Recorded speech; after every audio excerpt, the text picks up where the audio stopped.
नमस्कार, welcome back to Hariom inspires India. क्या आप जानते हैं कि भारत की राजधानी दिल्ली में ऐसा नया प्रशासनिक बदलाव हुआ है जो न सिर्फ सरकार की सोच बदल रहा है बल्कि एक विकसित भारत जिसकी संकल्पना 2047 तक की है उसकी दिशा को प्रदर्शित करता है और 2047 तक जो है एक विकसित राष्ट्र बनाने में एक बड़ा कदम साबित हो सकता है। आज हम बात करेंगे सेवा तीर्थ की। सेवा तीर्थ क्या है? यह एक आधुनिक परिसर है जहां अब प्रधानमंत्री कार्यालय, कैबिनेट सचिवालय और राष्ट्रीय सुरक्षा सचिवालय एक जगह काम करेंगे। इसका मूल मंत्र है नागरिक देवो भव, यानी नागरिक की सेवा सबसे ऊपर है। कर्तव्य भवन भारत की नई सोच का प्रतीक है। यह आत्मनिर्भर सेवा आधारित शासन की ओर एक बड़ा कदम है। यह औपनिवेशिक मानसिकता से हटकर कर्तव्य सेवा और विचारधारा को दिखाता है। साथियों, जब पहले पीएमओ कार्यालय हुआ करता था वो ब्रिटिश मानसिकता की सोच को जो है प्रदर्शित करता था और उसी के चलते कहीं ना कहीं जो है पीएमओ ऑफिस जो साउथ ब्लॉक में हुआ करता था उसको बदल करके जो अब सेवा तीर्थ किया गया है उसका नाम भी बदल दिया गया है। सेवा तीर्थ और कर्तव्य भवन सेंट्रल विस्टा जो रीडेवलपमेंट योजनाओं का हिस्सा है। इस परियोजना का उद्देश्य भारत के प्रशासनिक ढांचे को आधुनिक प्रभावी बनाना है। इसके अंतर्गत सबसे पहले पूरा हुआ है राष्ट्रीय युद्ध स्मारक और रक्षा कार्यालय परिसर। राजपथ का नाम अब जो होगा कर्तव्य पथ होगा। प्रधानमंत्री कार्यालय का नया नाम जो है सेवा तीर्थ होगा और मेट्रो स्टेशन का नाम भी सेवा तीर्थ भवन के नाम पर जो है रखा गया है। यह सिर्फ नाम ही नहीं है, ये सोच और मूल्यों में बदलाव का प्रतीक है। 95 वर्षों के बाद जो है प्रधानमंत्री कार्यालय साउथ ब्लॉक से हटा करके सेवा तीर्थ में शिफ्ट हुआ है। साउथ ब्लॉक को अब संग्रहालय ही बनाया जाएगा और यह युगे युगीन भारत संग्रहालय का एक हिस्सा बनेगा। प्रधानमंत्री ने कहा है कि ये नई संरचनाएं भारत की 140 करोड़ जनता की आकांक्षाओं का प्रतीक है। यह पुराने भवन ब्रिटिश शासन की याद दिलाते थे।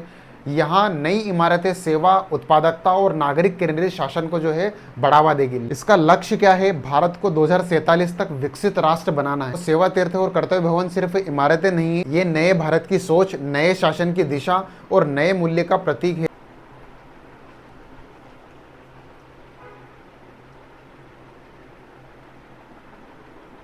साथियों, क्यों जो है इस प्रशासनिक भवन का परिवर्तन किया गया है, यानी कि नए जगह पर इसकी शिफ्टिंग हुई है?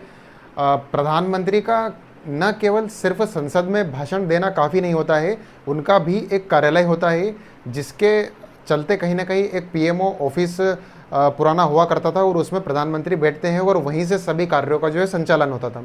साथियों, ये संचालन के लिए कहीं ना कहीं एक ऑफिस की आवश्यकता होती है और उसे पीएमओ ऑफिस के नाम से जाना जाता था और अभी वर्तमान में उसी पीएमओ ऑफिस को जो है सेवा तीर्थ में कन्वर्ट कर दिया गया है, यानी कि वहाँ पर उसकी शिफ्टिंग की गई है। क्यों इसकी शिफ्टिंग की गई है? कि चूँकि ये पुरानी इमारतें बनी हुई थी, ब्रिटिशकालीन इमारतें थी, यानी कि काफ़ी लंबे समय से लगभग 100 वर्ष का आसपास इस इमारत को हो चुके थे, तो इसका मेंटेनेंस एवं रखरखाव का जो खर्चा है वो लगभग 1500 करोड़ रुपए लगभग पर ईयरली जो है एक अनुमानित जो आंकड़ा है इसके इतना लगभग आता था।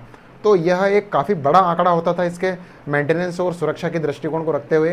तो कहीं ना कहीं एक नया प्रशासनिक भवन की आवश्यकता थी और उसी को जो है राजपथ जो हुआ करता था पहले, अभी जो है कर्तव्य पथ के नाम से जाना जाता है और उसी कर्तव्य पथ पर जो है यह सेवा तीर्थ मौजूद है।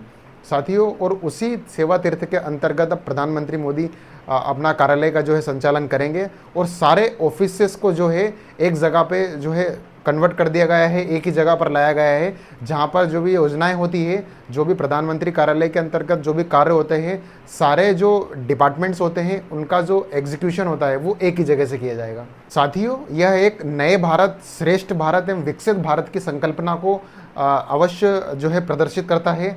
बाकी आपकी क्या राय है इस विषय पर? कमेंट बॉक्स में ज़रूर कमेंट करके बताइएगा। Thank you so much.